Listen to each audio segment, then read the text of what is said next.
السلام علیکم ورحمۃ اللہ وبرکاتہ.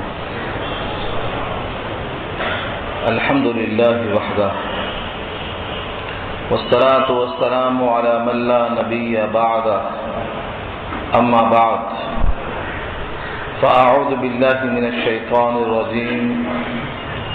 بسم اللہ الرحمن الرحیم. ألم تر أنا أرسلنا الشياطين على الكافرين تؤزهم أزا فلا تعجل عليهم إنما نعد لهم عدا يوم نحشر المتقين إلى الرحمن وفدا ونسوق المجرمين إلى جهنم وردا إلى آخر الآية. صدق اللہ العلی العظیم وصدق رسولہ النبی الکریم ونحن على ذلك من الشاہدین والشاکرین. اللہم الہمنا رشدنا واعذنا من شرور انفسنا. اللہم وفقنا لما تحب وترضى من القول والفعل والنیہ. رب اشرح لي صدری ويسر لي امری واحلل عقدۃ من لسانی یفقهوا قولی. آمین یا رب العالمین. محترم حضرات، معزز سامعین، محترم خواتین، میری ماں اور بہنوں، ملی بھائیوں، پیارے بچوں، آج کی گفتگو کا عنوان ہے سورہ مریم 16واں پارہ. یہاں سے رکوع، چھٹا رکوع شروع ہو رہا ہے سورت کا اور پارے کا 9واں رکوع. آیت نمبر 83 سے لے کر مکمل سورہ مریم کے آخری حصے تک گفتگو ہوگی. تذکرہ اوپر کی آیتوں میں یہ چل رہا تھا کہ جو لوگ اللہ کے غیر کی پرستش کر رہے ہیں اس امید پر کہ ان کو اس سے عزت ملے گی، غلبہ ملے گا، کچھ کام میں آئیں گے، وہ قیامت کے دن ان کے مخالف ہو جائیں گے. بجائے نفع پہنچانے کے وہ مخالف ہو جائیں گے. وَيَكُونُونَ عَلَيْهِمْ ضِدًّا. یہاں تک بات پہنچی. وہ مخالف کیوں ہو جائیں گے؟ کیونکہ وہ اپنے آنکھوں کے سامنے دیکھ لیں گے کہ ان لوگوں نے اپنے حقیقی مالک کو چھوڑ کر ہم کو خدائی میں سہیم، شریک، دخیل سمجھ کر ہم کو معبود قرار دیا تھا. اس لیے وہ ان سے مخالف ہو جائیں گے. یہ تمام باتیں جاننے کے باوجود کچھ لوگ اللہ کے غیر کی طرف کیسے مائل ہوتے ہیں، ان کا دل کیسے مائل ہوتا ہے کہ اپنے ہاتھوں سے بنائے ہوئے بتوں کو خدا سمجھ لیں. ان کے دل میں کیسے آتا ہے کہ عقل کے خلاف جو ہمارے ہاتھ کی مخلوق ہے ہم ان کو خالق سمجھ لیں. یہاں سے یہ مضمون شروع ہوتا ہے. الم ترا، کیا آپ نے دیکھا نہیں؟ انا، کہ بے شک ہم نے، ارسلنا شیاطین کو ہم نے بھیجا، مسلط کیا، علی الکافرین، کافروں پر، تؤزهم ازا، تاکہ وہ ان کو خوب اکسائیں، ورغلائیں، بہکائیں. لفظ ازا، ازا الف اور زے، ازا یا عزو کے معنی اکسانا، ورغلانا. قرآن کریم میں اس مضمون کے لیے کئی الفاظ آئے ہیں. الف اور زے کے ساتھ ازا یا عزو، یہ بھی اسی معنی میں ہے. حزا یا حزو، چھوٹی ہاں سے زے سے، یہ بھی اسی معنی میں ہے. ہا اور ضاد، حزا یا حزو، یہ بھی اسی معنی میں ہے. یعنی کسی کو سمجھا بجھا کر، ورغلا کر، خوشنما باغ دکھا کر برے کام پر آمادہ کر دینا، اس کا نام ہمارے اردو میں کیا ہے؟ اکسانا، ورغلانا. یہاں وہی مراد ہے. تو شیاطین ان کو گمراہی پر ورغلاتے ہیں، خوب ابھارتے ہیں اور یہ کہتے ہیں میاں جن کو اولاد کوئی نہیں دے سکا فلاں صاحب اولاد دیتے ہیں، لے کے چلا. یہ ہے ورغلانا. اللہ تعالیٰ نے قرآن کریم میں یہ پیغام واضح کر دیا ہے کہ ہم جس کو چاہیں اولاد دیں، جس کو چاہیں نہ دیں، جس کو چاہیں مذکر بھی دیں، مؤنث بھی دیں، جس کو چاہیں صرف لڑکیاں دیں، جس کو چاہیں صرف لڑکے دیں، جس کو چاہیں دونوں دیں، جس کو چاہیں 5 رکھ دیں، ہماری مرضی. حضرت زکریا نے اولاد اللہ سے مانگا، حضرت ابراہیم علیہ السلام نے اللہ سے مانگا، انبیاء نے اولاد اللہ سے مانگا، اور یہاں شیطان کیا بٹھاتا ہے، جو غیر نبی ہیں ان کے پاس چلو اولاد بٹ رہی ہے. یہ کیا ہے؟ یہ اکسانا ہے. کہ میں نے ایک مثال دی ہے تعوذہم ازا کی، ایسا آپ اور جوڑ لیجیے. آج جتنے خلاف شریعت کام ہیں ان پر جو اکسانے والے لوگ ہیں یہ اسی قسم کے. نبی صلی اللہ علیہ وسلم کی نبوت کے خلاف کفار قریش کو بھی ورغلایا تھا شیطان نے. کیا اللہ تعالیٰ نے جس بندے کو منتخب کیا ہے قرآن کے لیے، رسالت کے لیے، نبوت کے لیے، اللہ کو کوئی اور نہیں ملا تھا ان کے علاوہ؟ نہ باغ ہے، نہ مال ہے، نہ سونا ہے، نہ نوکر چاکر ہے، خزانہ ہے، کچھ بھی نہیں. یہ شیطان نے ورغلایا. یہ قرآن نے خود بیان کیا، سورہ فرقان میں بحث آ چکی ہے. اب دماغ میں ہر مومن کے یہ خیال آئے گا کہ ایسے مجرموں کو تو سزا جلدی ملنا چاہیے. جو کسی کے بھٹکائے میں آ جائیں اور اپنے مالک سے بغاوت کر جائیں، سزا ان کو جلدی ملنا چاہیے. تسلی دیا ہے اگلی آیت میں رب کریم نے اسی موضوع پر. فَلَا تَعْجَلْ عَلَيْهِمْ، آپ ان پر جلدی مت کیجیے، ان کی سزا ملنے کے لیے آپ جلدی مت کیجیے. فَلَا تَعْجَلْ عجلت سے ہے، فَلَا تَعْجَلْ عجلت مت کیجیے، عَلَيْهِمْ ان پر، یعنی آپ جلدی مت کیجیے. ہم نے تو ان کو گن رکھا ہے کہ ابھی کتنا سانس باقی ہے. وہ چند سانس ہے گنی چنی محدود، وہ ختم ہو جائے گی، اس کے بعد آ جائیں گے خود ہی حساب کی جگہ پر. آپ جلدی مت کیجیے. انما نعد لهم عدا، انما اس کے سوا اور کچھ نہیں. نعد شمار کرتے ہیں ہم، نعد لهم ان کے لیے ہم شمار کرتے ہیں، عدا گن گن کے شمار کرنا. یہاں یہ نہیں بتایا اللہ نے کہ ان کے لیے ہم نے کیا کیا گن رکھا ہے. شارحین نے بہت طویل بحثیں کی ہیں کہ اللہ تعالیٰ نے ان تمام کے لیے کیا کر رہے ہیں، خود شمار کر رہے ہیں. کتنی سانس لیں گے گن رکھا ہے، کتنے لقمے کھائیں گے گن رکھا ہے، کتنے قدم چلیں گے گن رکھا ہے، اور کتنی غذائیں لیں گے لکھ رکھا ہے، کتنے دن اور رات باقی ہیں لکھ رکھا ہے. اس لیے آپ جلدی مت کیجیے، ہم نے تو شمار کر رکھا ہے کہ کتنے دن اور کھائیں گے یہ مجرم.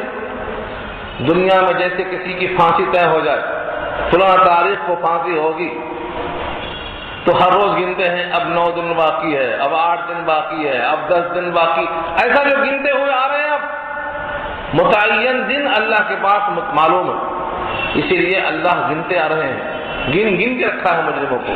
لہذا ان کی گنتی پوری ہو جائے گی، اپنے مقام پر پہنچ جائیں گے.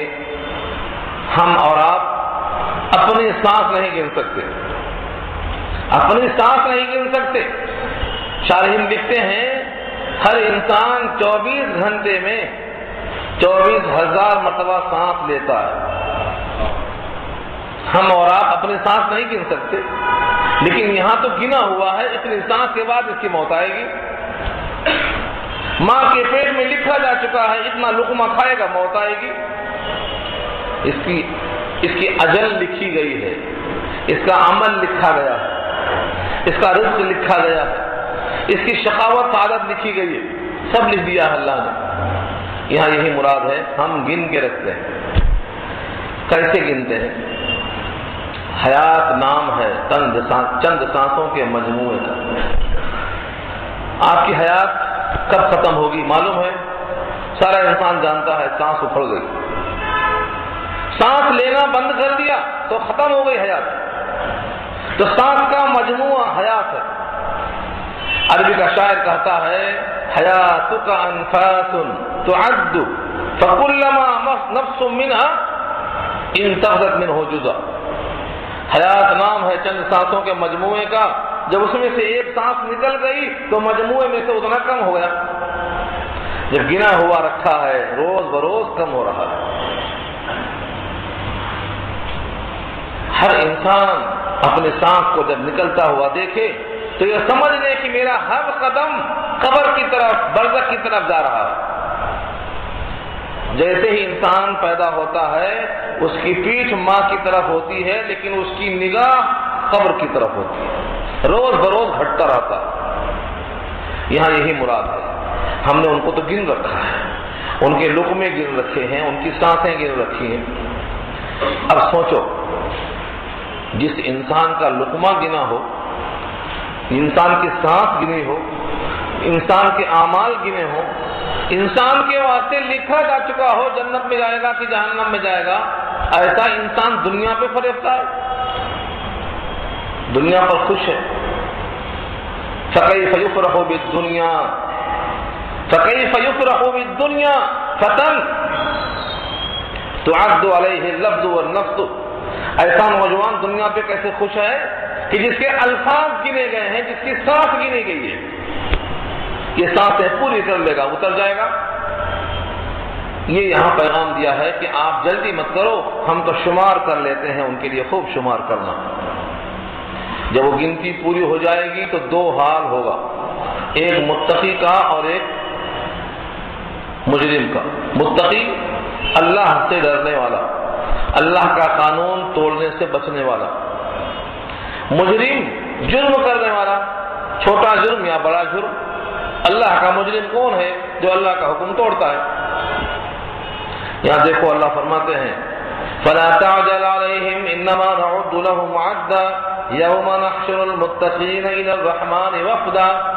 یوم، جس دن، نحشرو، ہم جمع کریں گے، متقین، متقیوں کو، الی الرحمن، رحمان کی طرف، وفدا، وفد بنا کر۔ وفد کہتے ہیں ایسی معزز جماعت کو جو مہمان کی حیثیت سے کسی کے پاس آئے یا لائی جائے، اکرام، اعزاز، سواریوں کے ساتھ۔ علامہ سیوطی لکھتے ہیں وفدہ بمانا وافد کے ہے، یعنی راکب، سوار ہو کر آئیں گے اللہ کے پاس۔ سواریاں کیسی ہوں گی؟ نیک اعمال صلاحیت بنتے ہیں، نیک اعمال سواریاں بن جائیں گے۔ پل صراط سے گزرنے کے لیے ہر انسان کے نیک اعمال سواریاں بن جائیں گے، یہاں تک کہ قربانی کا جانور بھی سواری کے کام میں آئے گا۔ نیک عبادات جتنے ہیں سب کے سب سواریوں کے کام میں آئیں گے۔ تو یہ وفدہ سے مراد کیا ہے؟ سوار ہو کر رحمان کے پاس مہمان بن کر آئیں گے۔ کدھر جائیں گے؟ یہ دار النعیم کی طرف، نعمتوں کی طرف جائیں گے۔ اللہ ان کی ضیافت کریں گے، اللہ ان کے ایسے دسترخوان لگائیں گے، اللہ ان کے واسطے ملاقات کریں گے، کھانا کھلانے کے بعد راضی ہونے، خوش ہونے کا اعلان کریں گے، اب کبھی ناراض نہیں ہوں گا، اس کا پیغام سنائیں گے۔ یہ ہے وفد متقی لوگوں کا۔ اس کے برخلاف جو مجرم ہیں، وَنَسُوقُ الْمُجْرِمِينَ، اور ہانک کر لائیں گے ہم مجرموں کو۔ نسوق، ساقہ یسوقو کے معنی آتے ہیں ہکال کر لانا۔ سائق، وہ ڈرائیور جو گاڑی کو لے کے چلتا ہے اسے کیا کہتے ہیں؟ سائق۔ ڈرائیور کا نام سائق ہے۔ آپ کے جسم میں جو پڈلی ہے اس کو بھی ساق کہتے ہیں، لیکن چلتی ہے آدمی کو پڈلی کے بل۔ تو سائق کے معنی ڈرائیور کے آتے ہیں۔ نسوق، ہم چلائیں گے، المجرمین، مجرموں کو، الی جہنم، جہنم کی طرف، وردا، وردا کے معنی پیاسا، واو رے دال، ورد۔ آپ کہتے ہیں ورد تو وظیفہ ہے، اصل میں ورد جو بنا ہے، بیس الورد المورود کہا قرآن کریم میں سورہ ہود میں اللہ نے۔ مورود اترنے کی جگہ، اور ورد بمانا وارد، اترنے والا۔ ورد بمانا وارد، کہتے ہیں نیا بچہ پیدا ہوا تو کہتے ہیں نووارد ہے، یا کوئی باہر سے مہمان آیا تو کہتا میں اس شہر میں اجنبی نووارد ہوں، پہلی بار آیا تو نووارد۔ یہاں مراد وہی ہے کہ جو بندہ اترے گا پن گھٹ کی طرف اس کو کہتے ہیں وارد، اترنے والا۔ اور جو پانی کی طرف اترتا ہے یقیناً وہ پیاسا ہوتا ہے، تبھی پانی کی طرف جاتا ہے، پانی کی طرف لے کر جاتا ہے۔ اسی لیے وردا کا ترجمہ شارحین نے کیا ہے؟ پیاسا ہانک کر لائیں گے مجرموں کو جہنم کی طرف۔ تو پیاسا کا ترجمہ محاوری ہے، کیونکہ وردا پانی کی طرف آنے والا، پیاس لے کر آتا ہے، یہاں وہی مراد لیا ہے۔ جہنم کی طرف جانے والا ہر شخص پیاسا ہوگا، ہر شخص پیاسا ہوگا۔ کتنا پیاسا ہوگا؟ اتنا پیاسا ہوگا کہ اس کی پیاس کبھی نہیں بجھے گی، کبھی نہیں بجھے گی۔ ایک بیماری ہے جو اونٹوں کو لگتی ہے، اس بیماری کا نام ہے ہیم، ہے یہ میم ہیم۔ اللہ نے اس بیماری کا نام بتایا ہے سورہ صافات پارہ 23 میں، فشاربون شرب الہیم۔ یہ شرب الہیم کیا ہے؟ پانی اتنا پینا کہ پیٹ پھٹ جائے، مر جائے، لیکن پیاس نہ بجھے، اس کا نام ہے شرب الہیم۔ یہ بیماری لگتی ہے کبھی کبھی اونٹوں کو۔ اللہ فرماتے ہیں جہنم کی طرف جو لائے جائیں گے سب پیاسے ہوں گے، ان کی پیاس نہیں بجھے گی۔ اب جہنم میں جانے کے بعد پانی مانگیں گے، پانی دیا جائے گا، پانی کیسا ہوگا، پانی کیا کرے گا، یہ پوری بحث سورہ کہف میں آ چکی ہے۔ ہزاروں سال مانگیں گے پانی تو گرم پانی دیا جائے گا، ہونٹ سے قریب جائے گا تو ہونٹ کے چمڑے گر جائیں گے، پانی اندر جائے گا تو اتریاں کٹ جائیں گی۔ یہ سب قرآن میں ہے۔ کہیں گے حدیث ضعیف ہوگی، ضعیف ہونے کا سوال ہی نہیں ہے۔ یہاں جتنی بات قرآن نے کہی ہے اتنا بھی اگر آپ نے سن لیا، سمجھ میں آ گیا، تو معلوم ہوگا قرآن کریم کا لہجہ مجرموں کے لیے بڑا سخت ہے۔ وَنَسُوقُ الْمُجْرِمِينَ إِلَىٰ جَهَنَّمَ وِرْدًا، اور ہکال کر لائیں گے مجرموں کو ہم جہنم کی طرف پیاسا۔ اب خیال آ سکتا ہے سفارش کا، کوئی سفارش کر دے گا، کوئی طرف کھا جائے گا، کوئی دو احباب مل جائے گا۔ اللہ نے اس کی نفی کر دی اگلی آیت میں، لا یملکون الشفاعہ، لا یملکون، مالک نہیں ہوں گے، اختیار نہیں رکھیں گے۔ لا یملکون الشفاعۃ، شفاعت کا اختیار نہیں رکھیں گے۔ کوئی چاہے سفارش کر دے، اختیار ہی نہیں، الا، مگر۔ اللہ نے رکھا استثناء، الا کے معنی مگر۔ من اتخذ عند الرحمن عہدا، جس نے بنا لیا ہو رحمان کے پاس عہد، عین ہا دال، عہد اردو میں استعمال ہے۔ عہد کے معنی معاہدہ، ایگریمنٹ۔ اگر کسی نے رحمان کے پاس عہد بنا رکھا ہے تو وہ سفارش کا اختیار رکھے گا، اور اگر عہد نہیں ہے تو سفارش کا اختیار نہیں ہے۔ اب سوال یہ ہے کہ رحمان سے عہد کا حص کیسے بنتا ہے؟ اللہ نے تو اپنی طرف سے وافر دے دیا، جان اور مال دے دو، میں جنت دے دوں گا، وافر ہے۔ اگر قبول ہے تو ہاں بول کر آگے بڑھ جاؤ۔ ان اللہ اشترى من المؤمنین انفسهم واموالهم بان لهم الجنہ، اللہ نے کہا ہم نے خرید لیا ہے مومنوں سے جان مال کے بدلے جنت کے عوض میں، ہم سے جنت لے لو، جان مال دے دو۔ اگر کوئی تیار ہے تو یہ عہد ہے۔ لیکن ابن عباس رضی اللہ فرماتے ہیں یہاں عہد سے مراد شہادت لا الہ الا اللہ کی ہے۔ جس نے دل کی گہرائیوں سے لا الہ الا اللہ کی شہادت دے دی، اس نے اللہ سے گویا عہد کر دیا، کیونکہ حدیث میں آتا ہے من قال لا الہ الا اللہ دخل الجنہ، جو دل کی گہرائیوں سے کہہ دے گا لا الہ الا اللہ وہ داخل ہوگا جنت میں۔ یہ ابن عباس کا قول ہے۔ یہاں مراد عہدہ سے مراد کیا ہے؟ شہادت۔ بعض لوگوں نے کہا یہاں حفظ کتاب اللہ مراد ہے، کتاب اللہ کا حفظ، کتاب اللہ کی حفاظت، کیونکہ حدیث میں آیا ہے جس نے قرآن کریم کو حفظ کر لیا، اس کے حلال کو حلال، حرام کو حرام جانا، اللہ تعالیٰ اس کو بھی سفارش کا موقع دیں گے۔ 10 ایسوں کی سفارش کرے گا جن پر جہنم واجب ہو چکی ہے۔ ہاں، من قرأ القرآن فاستظہرہ فأحل حلالہ وحرم حرامہ ادخلہ اللہ الجنہ وشفعہ فی 10 من اہل بیتہ کلہم قد وجبت لہم النار، جن پر دوزخ واجب ہو چکی تھی ان کے اہل خانہ میں سے ایسوں کے 10 کی سفارش کرے گا۔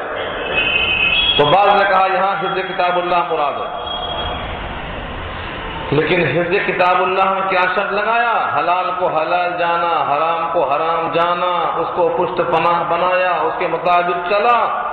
آج کا حافظ تو اللہ رحم کرے اس کو تو پتہ نہیں نواقض وضو کیا ہے، کس سے وضو ٹوٹتا نہیں معلوم, ایک رکوع ترجمہ نہیں کر سکتا بندہ.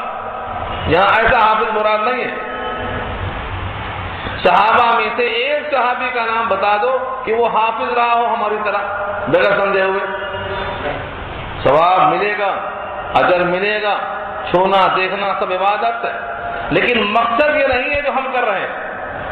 مقصد یہ ہے کہ قرآن کریم کے مطابق ہماری حیات چلے, ہمارا وضو, ہمارا غسل, ہمارا سونا, ہمارا جاگنا, ہماری عبادتیں, ہمارا سب کچھ قرآن کے مطابق ڈھل کے ہو. صرف منتر پڑھنے کی طرح رٹ لینا یہ مقصد نہیں ہے. مگر ہم کہتے ہیں یہ بھی غنیمت ہے.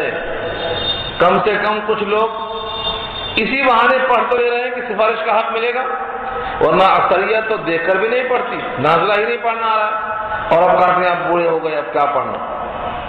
لگتا ہے دن ختم ہو گیا.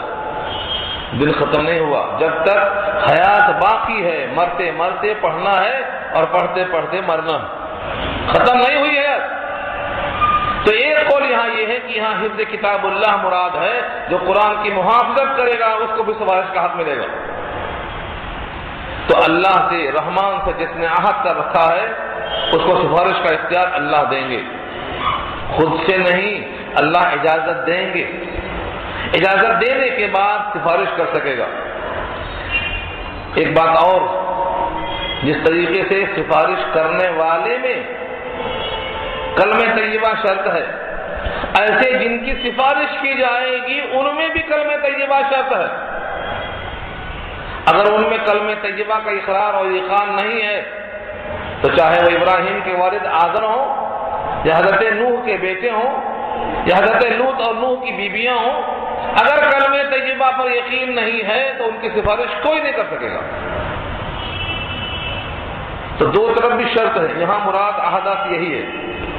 اللہ کے پاس سفارش کا حقدار وہ نہیں ہو سکتا مگر جس نے رحمان سے عہد کر رکھا ہو, جس نے رحمان کے پاس سے اجازت لے لی ہو. انبیاء جتنے ہیں, صلحاء جتنے ہیں, مومنین جتنے ہیں, یہ سب اس کے مزاج ہیں, لیکن کافر سفارش کا حقدار نہیں ہے. نہ سفارش کر سکے گا نہ اس کی سفارش کوئی کرے گا. ہاں اگر ایمان اتنا کمزور ہے کہ کسی کو نظر نہیں آیا,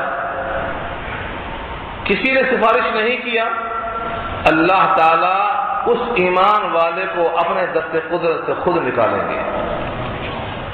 اگر ذرہ برابر بھی ایمان ہو, اتنا ایمان کمزور ہے کہ کسی کو نظر نہیں آیا, اس بندے کو آخر میں اللہ تعالی خود اپنے دست قدرت سے نکالیں گے. یعنی بالآخر جہنم میں کوئی ایسا فرد نہیں رہے گا کہ جس میں ایمان ذرہ برابر ہو اور وہ جہنم میں رہ جائے. گویا مخلد فی النار وہ نہیں ہو سکتا جس میں ذرہ برابر بھی ایمان ہے. ایمان کا مطلب یقین, اللہ کے ذات اور صفات میں یقین. گناہوں کے بدلے میں دھلائی ہوئی, کچھ دن کے واسطے گیا, لیکن ایمان کے برابر لایا جائے گا. تو یہ عہدہ سے مراد ہے.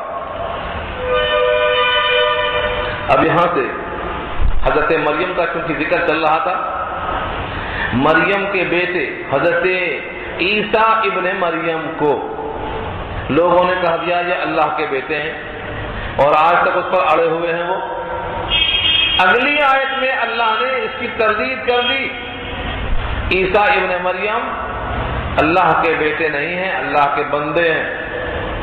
صرف وہی نہیں, زمین اور آسمان میں جتنے مخلوقات ہیں ان میں سے کسی سے رشتہ داریاں مت لگاؤ اللہ کی. کوئی بیٹا بیٹی نہیں, کوئی بیوی نہیں, یہ سب اللہ کے بندے ہیں. بندہ تو زمین پر ناک رگڑ کے بندگی کا اظہار کرتا ہے, اس کو تم بیٹا کیسے کہتے ہو؟ اس آیت میں اللہ نے بیٹا ہونے پر کتنا سخت لب و لہجہ اختیار کیا ہے. آپ لفظوں کے ساتھ دیکھیے. وقالوا اتخذ الرحمن ولدا, اور کہا کافروں نے, ظاہر ہے کہ وہ کافر ہی ہے. عیسائی بھی اگر عیسیٰ کو اللہ کا بیٹا مانتا ہے تو وہ مومن میں شامل نہیں ہے, وہ کافر میں شامل ہے. یہودی عزیر کو اللہ کا بیٹا مانتا ہے تو وہ بھی کافر میں شامل ہے. اور یہ میں نہیں کہتا ہوں, قرآن نے خود کہا لقد كفر الذين قالوا ان الله هو المسيح ابن مريم.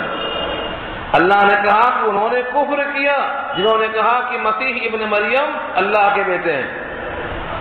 لقد کفر الذین قالوا ان اللہ ثالث ثلاثہ، جو کہتا ہے اللہ تین میں کا تیسرا ہے اس نے بھی کفر کیا تو کافر ہے. یہ یہاں وہی مراد ہے. اصل میں کفار قریش کا عقیدہ تھا کہ فرشتے اللہ کی بیٹیاں ہیں اور جنات کے جو سردار ہیں ان کی جو سردارانیاں ہیں وہ اللہ کی بیویاں ہیں. فرشتوں کو بیٹیاں کہنا، جناتوں کی عورتوں کو خدا کی بیویاں کہنا، عزیر کو اللہ کا بیٹا کہنا، عیسیٰ علیہ السلام کو اللہ کا بیٹا عیسائیوں کا کہنا، یہ سب سامنے رکھ کر پھر اس آیت کو دیکھو. اور کہا ہے لوگوں نے کہ رحمان نے اولاد اختیار کر لی. اتخذ الرحمن ولدا، رحمان نے اختیار کر لیا اولاد. اب ولدا میں سب آتے، لڑکی ہو، لڑکا ہو، بیوی ہو، سب اسی میں آتے کہ اللہ کو اولاد ہے، اللہ صاحب اولاد ہے. آپ سورہ اخلاص پڑھ چکے ہیں، لم یلد ولم یولد، نہ وہ کسی سے جنا جاتا ہے نہ اس سے کوئی جنا جاتا ہے. اللہ وہ ہے کہ اس کی اولاد نہیں. لیکن آج تک یہ عقیدہ ان کی سمجھ میں نہیں آ رہا ہے. انشاءاللہ آج کی نشست میں یہ بات سمجھ میں آئے گی آپ کو کہ اللہ کو اولاد ہونا ممکن نہیں. اس کی کیا وجہ؟ اللہ فرماتے ہیں کہ جن لوگوں نے کہا ہے کہ رحمان نے اولاد اختیار کر لی، ان کی یہ بات بہت بڑی ہے، بہت گراں ہے، بڑی ناگوار ہے. لقد جئتم شیئا ادا، لقد البتہ تحقیق، جئتم تم لائے، شیئا ایک ایسی بات، ادا جو بڑی تکلیف دہ ہے. ایسی سخت حرکت کی ہے تم نے، ایسی غلط بات زبان سے کہی ہے تم نے. تمہیں اس غلط بات کا اگر اندازہ کرنا ہے تو اگلے جملے سے کر لو، رحمان کی طرف سے کتنا سخت لب و لہجہ ہے. فرمایا تمہاری اس بات پر قریب ہے کہ آسمان پھٹ پڑے، زمین شق ہو جائے، پہاڑ بہہ جائیں. تکاد السماوات یتفطرن منہ وتنشق الارض وتخر الجبال هدا. قریب ہے تکادو، کادا یکادو، تکادو بھی اور یکادو بھی دونوں درست ہے. صحابہ سیوطی لکھتے ہیں یکادو تکادو، قریب ہے. سماوات ایک آسمان نہیں، ساتوں آسمان قریب ہے. یتفطرن منہ، پھٹ پڑے اس سے. فطر یفطر کے معنی آتے ہیں پھٹ پڑنا. اذا السماء انفطرت، آسمان پھٹ جائے گا. وہی یتفطرن یہاں بھی ہے، قریب ہے کہ آسمان پھٹ پڑے. وتنشق الارض، اور زمین شق ہو جائے. وتخر الجبال، اور پہاڑ ٹوٹ کر گر جائیں. حتی ڈھہ جانا، جیسے کوئی دیوار ڈھہ جاتی ہے ایسے. تو یہ تین چیزوں میں انسان اللہ کا جلال محسوس کر سکتا ہے کہ ان کے ایک قول سے آسمانوں میں ایسا شگاف پڑ جائے کہ پورے کے پورے پھٹ جائیں، زمین شق ہو جائے، پہاڑ گر جائے. تو کتنا بڑی بات کہا ہے. اور یہ باتوں پر آج پیسہ خرچ ہو رہا ہے. تبلیغ ہو رہی ہے کہ اللہ کا بیٹا مان لو نجات مل جائے گی. کمزور عقیدے والے پیسوں پر، لالچ پر ایمان بیچ دے رہے ہیں. میں تو یہ کہتا ہوں ایمان ہوتا تو بکتا نہیں، ایمان تو وہاں ہے ہی نہیں، تبھی تو بکتا ہے. ایمان جہاں ہوتا ہے وہ جان کے ساتھ نکلتا ہے. بلال حبشی کو دیکھو، گرم ریت سے لٹا دیا، ان کی پیٹھ جل گئی، ریتیوں میں چھالے پڑ گئے، وہ چھالے پھوٹ گئے، لیکن کبھی بھی زبان سے اللہ وحد کے خلاف نہیں نکلا. خباب کی پیٹھ کو جھلسا دیا، داغا گیا. خباب اسلام میں آنے کے بعد حضرت عمر کو اپنی پیٹھ دکھاتے تھے جو لوہے سے داغی گئی تھی. وہ خباب کا ذکر آگے آ رہا. اسلام میں جتنے لوگ تکلیفیں برداشت کرنے والے ہیں ان تمام نے ثابت کر دیا حقیقی ایمان جب دل میں آ جاتا ہے، رگو ریشے میں بیٹھ جاتا ہے تو وہ نکلتا نہیں ہے، ایمان کے ساتھ موت کے ساتھ ہی نکلتا ہے. تو آج جو لوگ اپنا ایمان بیچ رہے ہیں، حقیقت یہ ہے کہ ان کو ایمان کا ذائقہ نہیں معلوم۔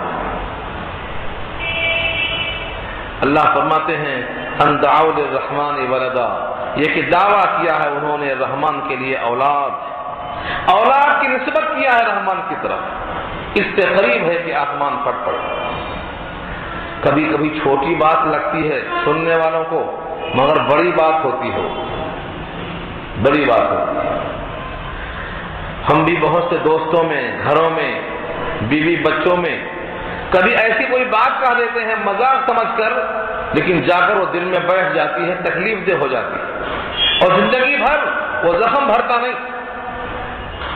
تو کبھی بھی کوئی بات کہیں تو ذرا سوچ سمجھ کے کہیں، نہ کہنا بہتر ہے کہنے سے۔ میں ایک مثال دیتا ہوں، صرف ایک مثال۔ نبی صلی اللہ علیہ وسلم کے ازواج مطہرات میں سے ایک زوجہ ہیں حضرت صفیہ بنت حیی ابن اخطب، ایک یہودی سردار تھے، ان کی یہ بیٹی تھی، جنگ میں قید ہو کر آئیں، دلہن بھی قید ہو گئی۔ نبی صلی اللہ علیہ وسلم نے ان کو آزاد کر کے ان سے نکاح کر لیا۔ حسین تھی لیکن قد ذرا چھوٹا تھا کسی کے مقابل میں۔ حضرت عائشہ رضی اللہ تعالی عنہا نے ایک بار اپنے اشاروں سے یہ کہہ دیا نبی صلی اللہ علیہ وسلم کو کہ آپ کو بس یہ کافی ہے، اور انگوٹھا دکھا دیا بی بی عائشہ نے کہ آپ کو تو بس یہ کافی ہے، اور انگوٹھا دکھا کر اشارہ کدھر کیا؟ صفیہ کی طرف۔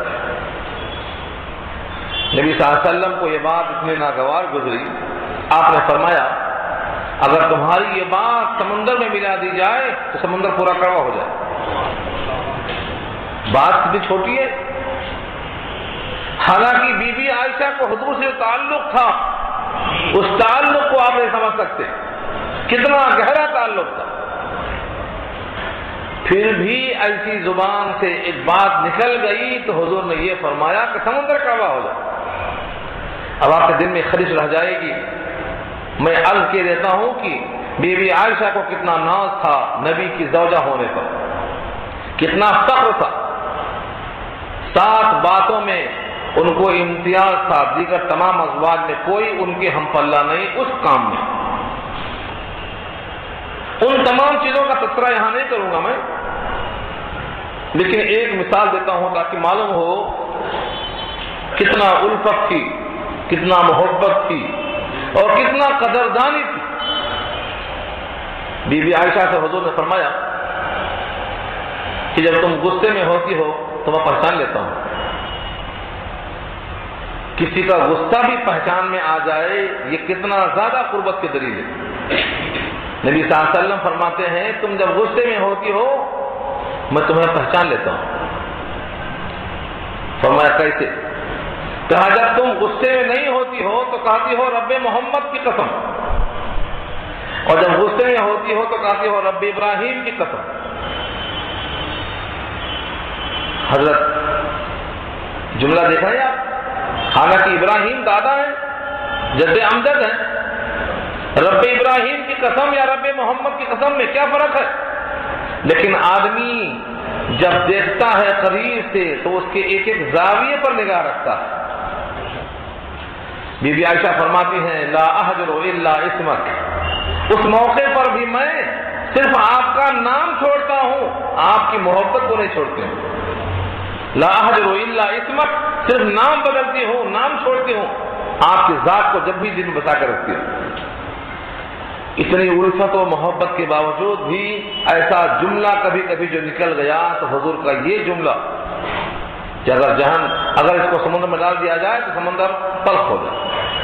ہمیں اور آپ کو کتنا لحاظ کرنا چاہیے اپنے گھر میں، ماحول میں، سوسائٹی میں، بڑوں کے درمیان میں کوئی ایسی بات نکل جاتی ہے لوگوں کے دل میں چھلنی ہو جاتی ہے۔ تو کہا ہے کہ رحمان کے لیے لوگوں کا یہ جملہ کہنا یہ رحمان کے لیے بڑی سخت بات ہے، اتنا سخت آسمان پھٹ سکتا، زمین شق ہو سکتی اور پہاڑ گر سکتے۔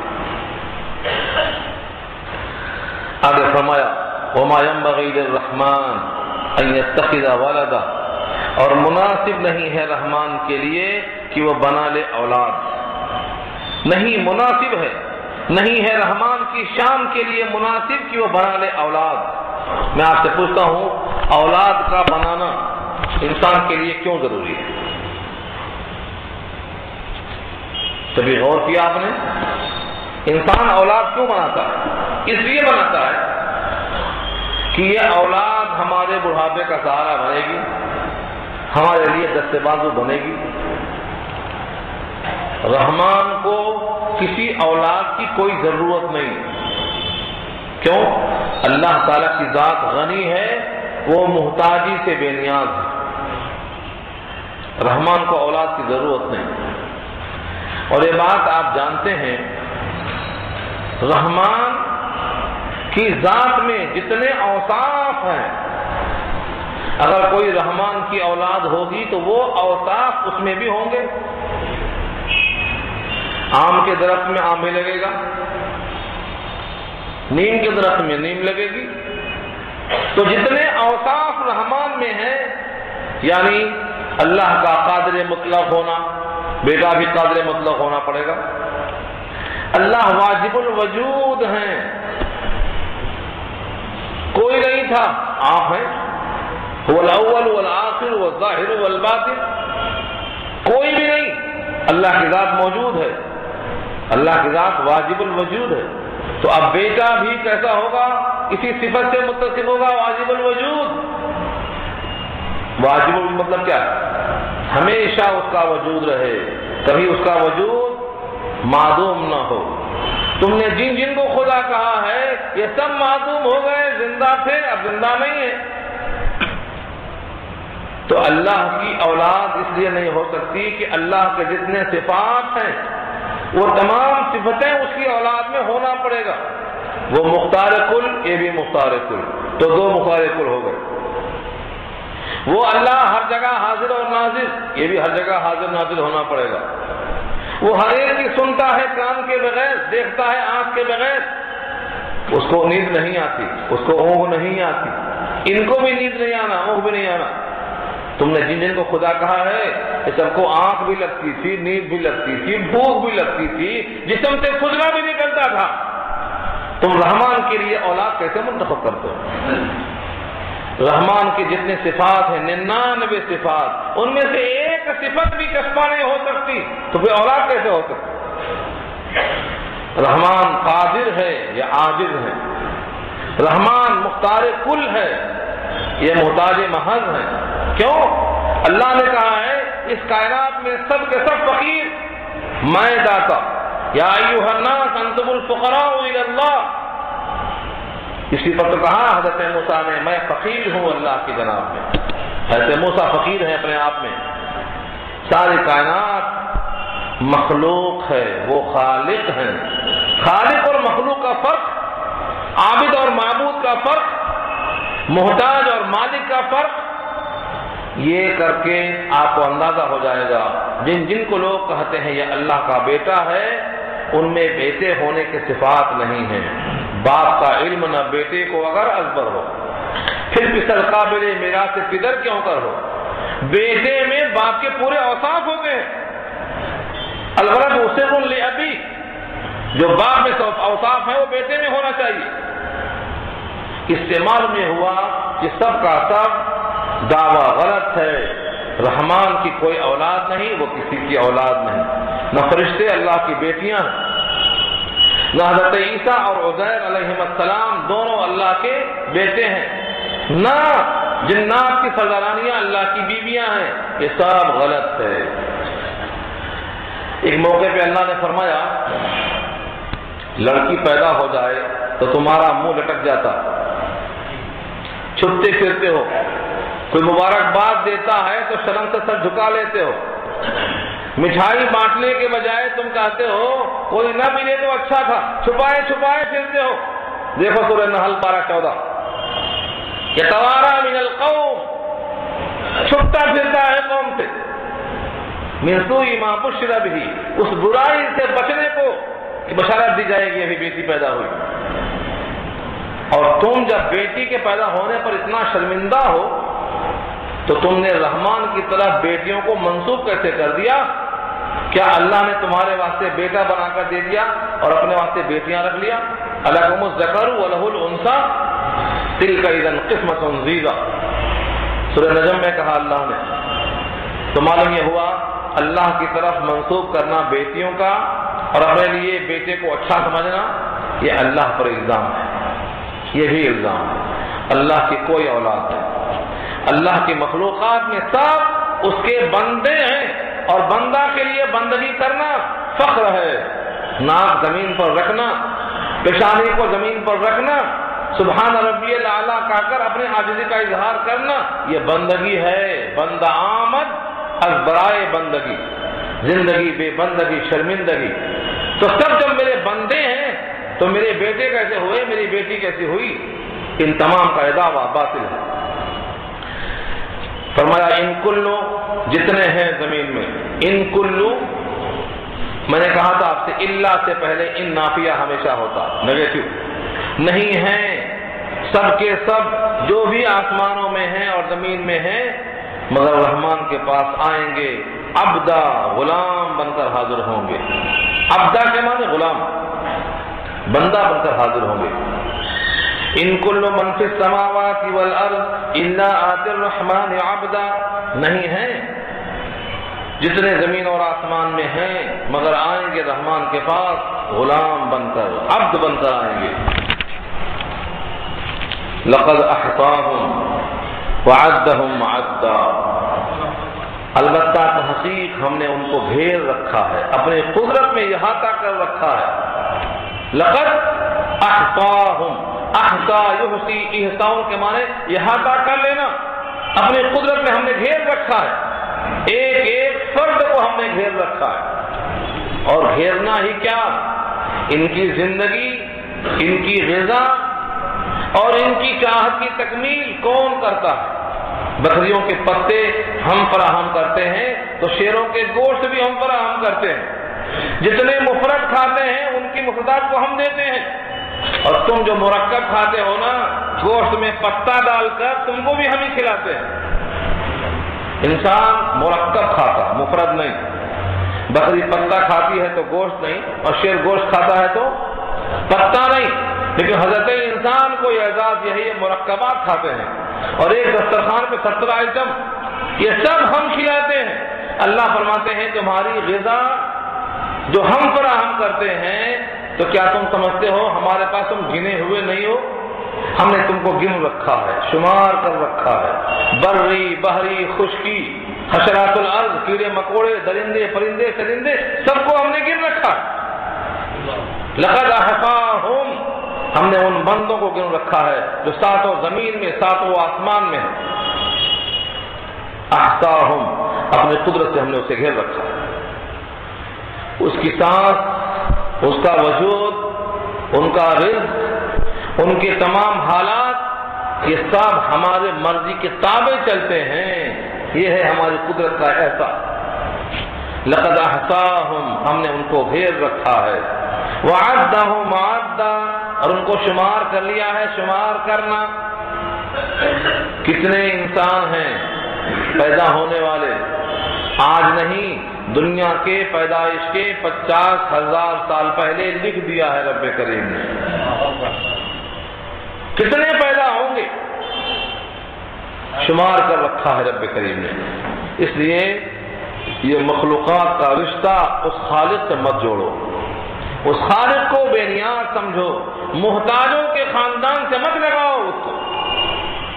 اللہ تعالیٰ نے کہا ساری کائنات مخلوق میری محتاج ہے، میں کسی کا محتاج نہیں ہوں۔ حضرت موسیٰ سے کہلوایا، کاش کی یہ آیت ہر ایک کے ذہن میں آتی۔ سورہ ابراہیم میں آیت آ چکی ہے، وقال موسیٰ ان تکفروا انتم ومن فی الارض جميعا فإن اللہ لغنی حمید۔ اے موسیٰ نے کہا، اے لوگو، اگر تم اور جتنے زمین میں ہو سب مل کر ناشکری پر تیار ہو جاؤ، کفران نعمت کرو، ایک دو انسان نہیں، جتنے زمین میں ہیں سب مل کے تو اللہ کی شان بے نیاز ہے، اس کی ذات میں کوئی فرق نہیں پڑنے والا۔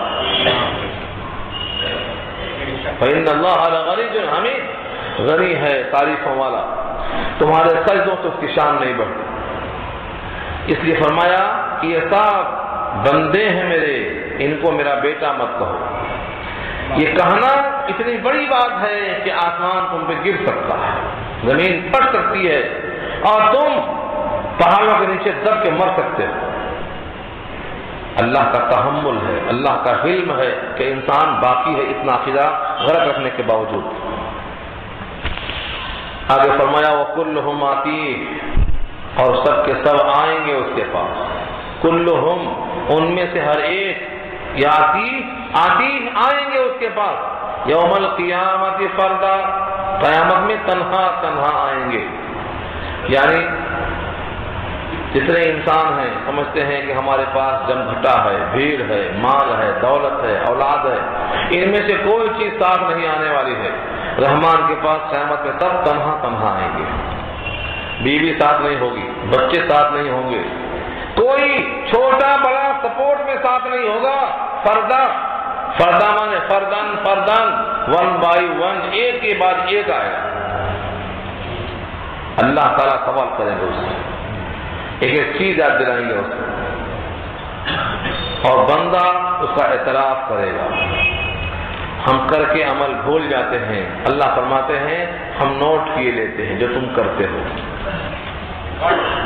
اِنَّا نَسْتَنسِخُ مَا كُنتُمْ تَعْمَلُونَ، تم جو کرتے ہو ہم نوٹ کیے لیتے ہیں، تم تو کر کے بھول جاتے ہو، ہم نوٹ کیے لیتے ہیں۔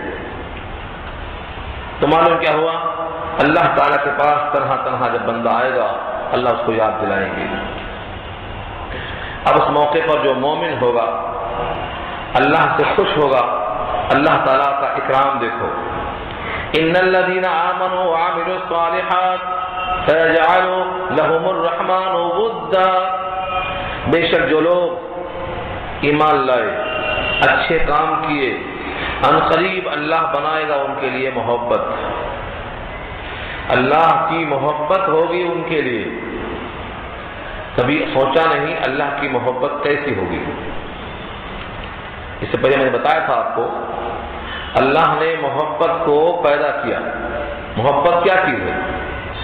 ماں رات میں بچہ بیمار ہو جائے تو روتی ہے، نیند نہیں آتی، یہ محبت نہیں تو پھر کیا ہے؟ یہ محبت پیدا کس نے کیا؟ ماں کا بے قرار ہونا اور باپ کا تڑپنا، یہ محبت کس نے پیدا کیا؟ حدیث میں آیا ہے اللہ کے حبیب فرماتے ہیں کہ اللہ نے محبت کو پیدا کرنے کے بعد اس کے 100 ٹکڑے کیے، 100 ٹکڑے، محبت کا 100 حصہ کر کے ایک حصہ دنیا میں بھیجا۔ اس 1/100 میں سے ہر ماں کو حصہ ملا، ہر باپ کو حصہ ملا، یہاں تک کہ گائے کا بچڑا جب دودھ پیتا ہے تو گائے اپنے پاؤں کو اٹھا لیتی ہے کہ بچڑے کے اوپر نہ کہیں پاؤں پڑ جائے۔ یہ بچڑے کی محبت اس ماں کے دل میں جو آئی گائے کے، یہ بھی اسی 100 میں سے 1/100 کا حصہ ہے۔ دنیا کی ہر محبت تقسیم ہو کر اسی 1/100 میں سے حصہ ملا ہے۔ 99/100 اللہ نے اپنے پاس رکھا ہے جس سے وہ بندوں سے پیار کرتا ہے۔ اگر کسی کو کسی سے محبت کرنا ہی ہے، حقیقی محبت، دائمی محبت، جو کبھی ختم نہ ہونے والی محبت چاہتا ہے، جس محبت پر کبھی گہن نہیں لگنے والا ہے، چاند کی روشنی ختم ہو جاتی، گہن لگ گیا، سورج کا گرہن ہو گیا، لیکن کوئی دائمی محبت چاہتا ہے تو وہ محبت کس سے کرے؟ جس کی محبت اللہ فرماتے ہیں 99/100 اس کے پاس ہے، جس سے وہ بندوں سے پیار کرتا ہے۔ جب بندہ اللہ سے محبت کرتا ہے تو اس بندے کے لیے رحمان محبت پیدا کر دیتے ہیں۔ کیا کرتے ہیں؟ جبریل کو بلا کر کہتے ہیں جبریل یہ بندہ میرا محبوب ہو گیا، میں اس سے پیار کرتا ہوں، تم عرش برین پہ اعلان کر دو کہ یہ خدا کا محبوب ہے۔ عرش برین کے تمام فرشتے اس کا اکرام شروع کر دیتے ہیں۔ پھر وہ محبوبیت اللہ زمین پہ اتارتے ہیں اور زمین والے جتنے ہیں سب کے دل میں اس کی محبت ڈال دیتے ہیں، زمین والے بھی اس سے محبت کرنے لگتے ہیں۔ پھر وہ لوگوں سے چھپتا پھرتا ہے اللہ سے تنہائی کے لیے، لیکن لوگ اسے ڈھونڈتے پھرتے ہیں۔ یہ محبت اللہ پیدا کر دیتے ہیں۔ اس سے پہلے یہ بات آئی تھی سیدنا ابوبکر صدیق رضی اللہ تعالیٰ عنہ کی، وہ تو آخرت میں معلوم ہوگا کس کے لیے کتنی محبت رکھا ہے اللہ نے، لیکن جو نبی نے ظاہر کر دیا ہے وہ معلوم ہوا ہے۔ غزوہ تبوک میں سید الانبیاء کے دوست یار غار ابوبکر صدیق نے اپنا سارا مال رکھ دیا، گھر میں جھاڑو دے کر جو تھا سب لا کے پیش کر دیا، یہاں تک کہ جسم کے کپڑے بھی اتار دیے، کمبل پہن لیا، اس میں ٹانکے لگا دیے۔ اللہ کے حبیب نے پوچھا گھر میں کیا چھوڑ کے آئے ہو؟ تو کہا بس اللہ اور رسول کا حکم ہے، گھر میں صرف اللہ اور رسول کا حکم چھوڑ کے آئے، سب لے کے حاضر کر دیا۔ جبریل امین سے اللہ نے کہا تھا زمین پر ابو بکر میرے نام پہ سب کچھ دے چکا ہے، اس کا لباس جس میں کانٹے ہیں اس کمبل کی نقل تم بھی کرو۔ جبریل نے ابو بکر کی نقل کی اور ان کو دیکھ کر عرش بری کے تمام فرشتے ابو بکر صدیق کے لباس میں آ گئے تھے۔ یہ نبی نے پیشین گوئی بتائی ہے۔ تو معلوم کیا ہوا؟ جب بندہ اللہ کا ہو جاتا ہے تو اللہ بھی اس کا ہو جاتا ہے۔ من کان للہ کان اللہ لہ کا یہی ترجمہ۔ صدیق اکبر نے جب سب کچھ دے دیا تو اللہ نے بھی سب کچھ دے دیا۔ اسی واسطے کہا ہے کہ روزے کا بدلہ میں خود ہوں، میں دوں گا نہیں فرمایا، روزے کا بدلہ میں خود ہوں، کیونکہ بندہ میری خاطر کھانا پینا چھوڑتا ہے، شہوات کو چھوڑ دیتا ہے، تو اس کا بدلہ میں دوں گا نہیں، اس کا بدلہ میں خود بن جاؤں گا، بندہ مجھے حاضر کر لے گا۔